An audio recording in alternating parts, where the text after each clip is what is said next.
Chers élèves, j'espère que vous allez bien. Dans le cadre des activités de soutien scolaire initiées par le ministère de l'Éducation nationale et en collaboration avec les professeurs de la filière Sciences économiques et de gestion, nous allons le plaisir de vous présenter un cours sur le commerçant. Ce cours est destiné au profit des élèves de la première année filière Sciences économiques et de gestion en matière de droit. À rappeler qu'à la fin de ce cours, vous allez pouvoir identifier le statut d'un commerçant, vous allez pouvoir classifier les actes de commerce et finalement, vous allez pouvoir connaître les obligations d'un commerçant. Tout d'abord, je vous invite à examiner ces deux images. Il s'agit de deux vendeurs qui réalisent des activités commerciales. La question que l'on peut poser, est-ce que ces deux vendeurs sont-ils des commerçants? Pour répondre à cette question, nous allons emprunter un plan à 3 temps. En premier temps, nous allons définir le commerçant et les actes de commerce. En deuxième temps, nous allons aussi explorer les qualités requises pour exercer le commerce.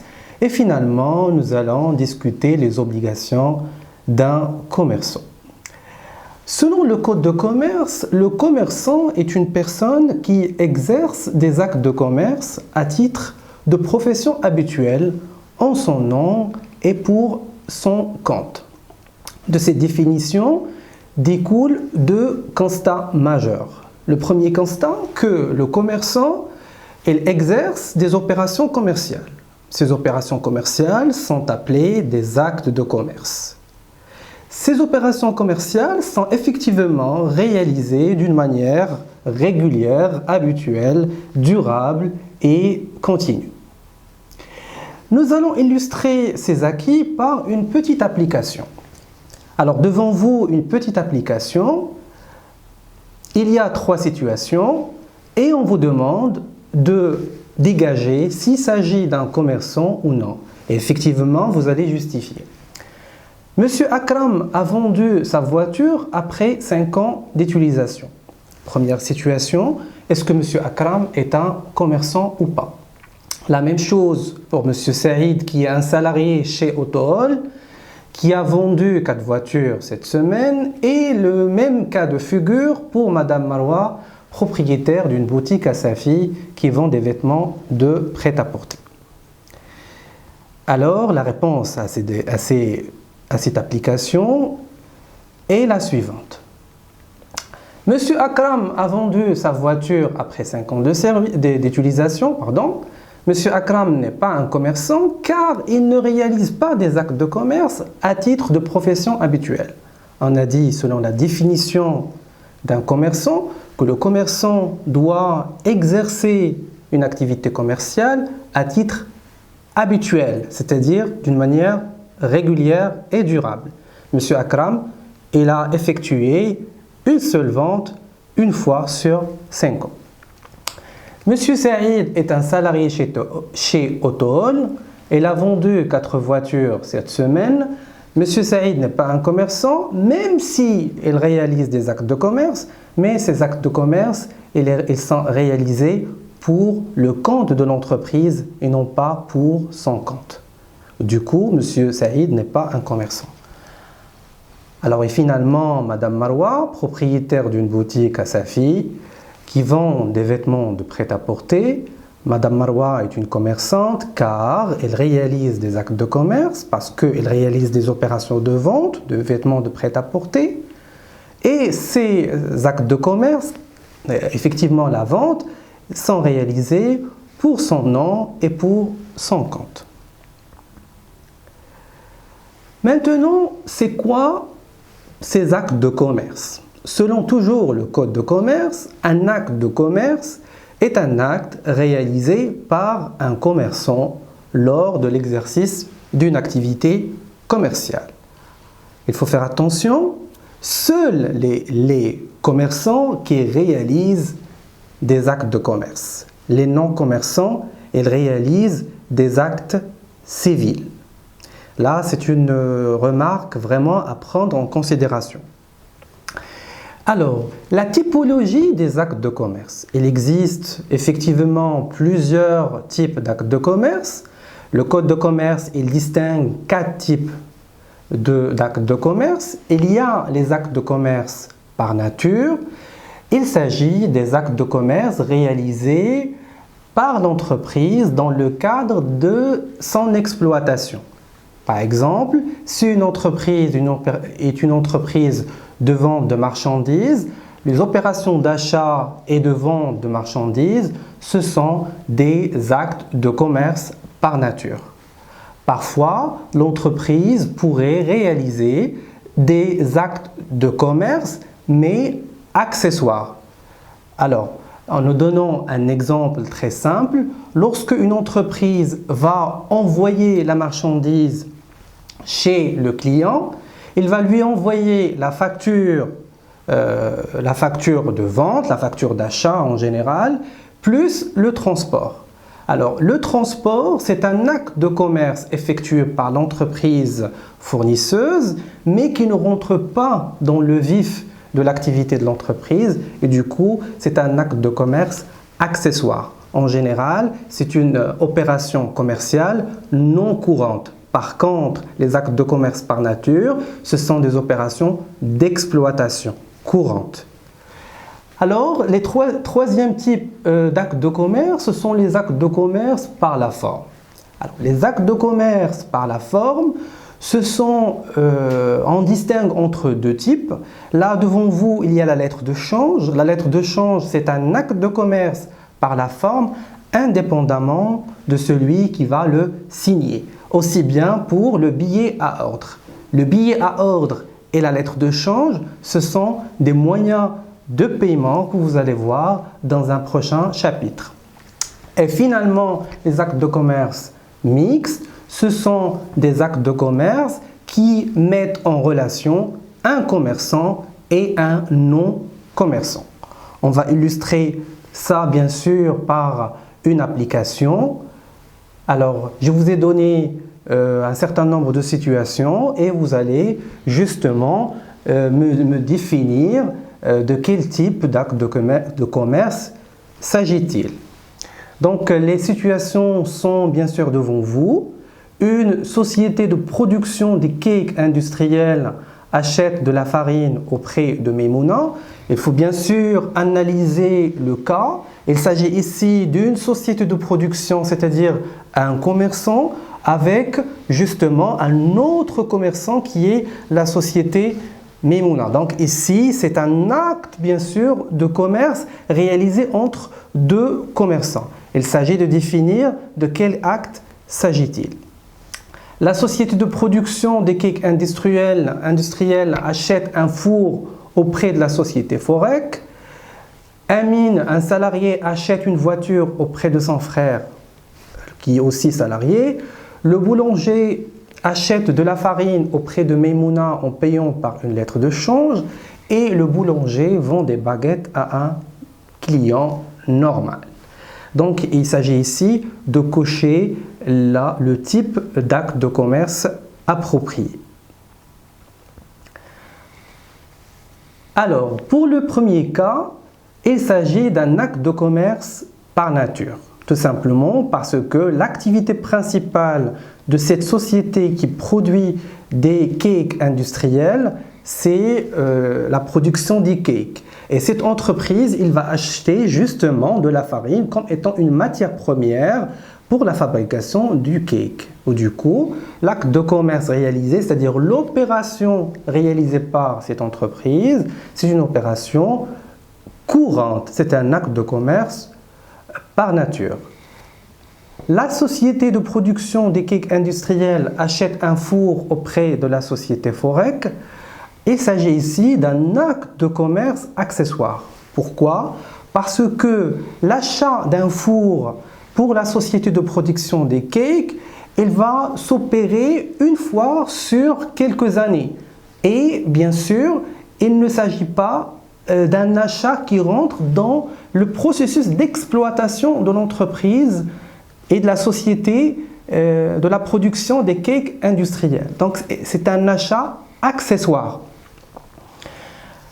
Amin achète une voiture auprès de son frère. Ici, il y a deux personnes civiles. Amin, c'est un salarié, n'est pas un commerçant. Et son frère, c'est un salarié, n'est pas un commerçant. L'acte réalisé entre ces deux non-commerçants, c'est un acte civil. Ce n'est pas un acte de commerce. Le boulanger achète de la farine auprès de Maimouna en payant par une lettre de change. On a dit tout à l'heure que la lettre de change et le billet à ordre, ce sont des actes de commerce par la forme. Aussi, on pourrait cocher aussi l'achat de la farine du boulanger, c'est un acte de commerce par nature. On pourrait cocher les deux cases, par nature et par la forme. Et finalement, le boulanger vend des baguettes à un client. Le boulanger, c'est un commerçant et le client, normalement normal, c'est un non-commerçant. Lorsqu'on a dit que une transaction réalisée entre commerçant et non-commerçant, il s'agit d'un acte mixte. Passons maintenant aux qualités d'un commerçant. Selon la loi, pour exercer une activité commerciale, il faut remplir trois principales conditions. La première condition, c'est être capable et majeur. Majeur, c'est-à-dire avoir l'âge de 18 ans et plus. Être capable, c'est-à-dire ne pas avoir une altération mentale, c'est-à-dire ne pas être un fou, un prodigue par exemple. Parfois, il y a ce qu'on appelle les incapables majeurs. Même si tu y es majeur, ça pourrait être incapable. Un majeur pourrait être incapable. Mais ça doit être un majeur et capable. Deuxièmement, ne pas avoir passé une certaine condamnation judiciaire. Certaines personnes qui ont passé certaines condamnations judiciaires ne sont pas permises d'exercer une activité commerciale. Et finalement, ne faire l'objet d'aucune incompatibilité. L'incompatibilité, c'est-à-dire ne pas combiner deux activités en même temps. Certaines professions sont incompatibles avec l'activité commerciale, comme par exemple les professeurs, comme par exemple les avocats. Un avocat ne pourrait pas être avocat et commerçant en même temps, et pareillement pour un professeur. Pour les obligations d'un commerçant, selon la loi, un commerçant est tenu de respecter certaines obligations. La première obligation, elle est en rapport avec l'immatriculation au registre de commerce. L'immatriculation au registre de commerce, il va donner l'acte de naissance de la société. Deuxièmement, la tenue des livres de commerce, c'est la tenue de la comptabilité tout court, avec le livre journal, avec l'inventaire. Donc la tenue de la comptabilité générale, elle est obligatoire pour le commerçant. Et bien sûr, l'ouverture d'un compte. Bien sûr, l'ouverture d'un compte dans une banque ou un compte dans un compte postal en général. Pour la publicité, un commerçant, une fois il va constituer sa société, il doit faire une double publication dans le bulletin officiel et aussi également dans un journal d'annonce légale. Maintenant, on va présenter un cas de synthèse pour consolider et capitaliser sur tous les acquis que l'on a appris tout à l'heure.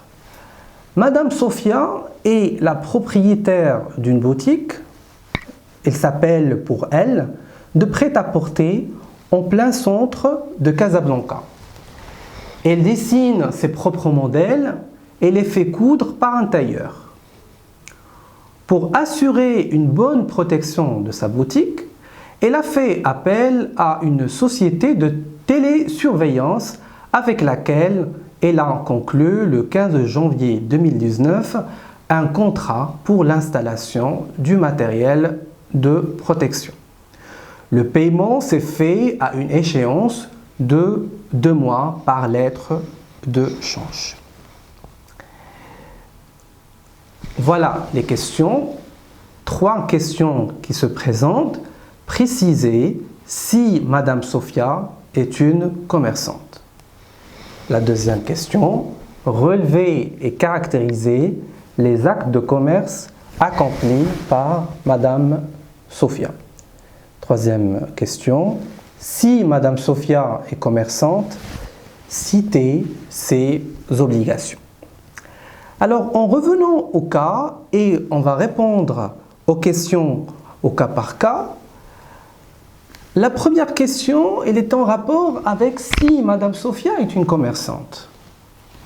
Alors, selon la définition qu'on en a eue tout à l'heure, on a dit un commerçant, c'est celui qui exerce des actes de commerce à titre de profession habituelle en son nom et pour son propre compte. Madame Sophia est une commerçante car, premièrement, elle réalise des actes de commerce d'une manière habituelle. Elle gère une boutique pour elle de prêt-à-porter, elle vend des vêtements, elle achète de la matière première, etc. Donc, elle effectue des actes de commerce d'une manière habituelle. Et également, elle réalise des actes de commerce en son nom et pour son compte, car la boutique lui appartient et elle en est la gérante. Pour la deuxième question, il nous est demandé de relever et caractériser les actes de commerce accomplis par Madame Sophia. Madame Sophia, il vend des vêtements de prêt-à-porter. Le fait de vendre des vêtements, d'acheter des matières premières, de vendre des vêtements, on a dit tout à l'heure que ce sont des actes de commerce par nature, car c'est l'activité principale de Madame Sophia. L'achat de matériel de télésurveillance, c'est un acte de commerce par accessoire, tout simplement parce que c'est une activité réalisée accessoirement par Madame Sophia. C'est une opération réalisée une fois sur 3 ou sur 4 ans. Ce n'est pas une opération réalisée tous les jours. Elle ne rentre pas dans le vif de l'activité de l'entreprise de Madame Sophia. Et finalement, Madame Sophia, elle a payé la société de télésurveillance par une lettre de change. On a dit que la lettre de change, c'est un acte de commerce par la forme, quel que soit son signataire. Je rappelle toujours que la lettre de change et le billet à ordre, ce sont des actes de commerce par la forme. Vous allez les voir dans le chapitre concernant le règlement. Alors, et concernant la troisième et la dernière question, quelles sont les obligations de Madame Sophia? Puisque Madame Sophia est une commerçante, premièrement, elle doit s'immatriculer au registre de commerce pour avoir un numéro au registre de commerce, c'est la date de création de sa société. Deuxièmement, elle doit tenir une comptabilité qui est une obligation légale. Troisièmement, il doit ouvrir un compte bancaire ou un compte postal. Et finalement, il doit faire la publicité de la création de la société au bulletin officiel et au journal d'annonce légale. Donc, ainsi prend fin notre présentation. J'espère que ce cours vous a été utile et vous avez tiré beaucoup d'informations par rapport aux commerçants, ses qualités, ses obligations. Je vous donne rendez-vous à une prochaine vidéo. Là, on va parler du fonds de commerce.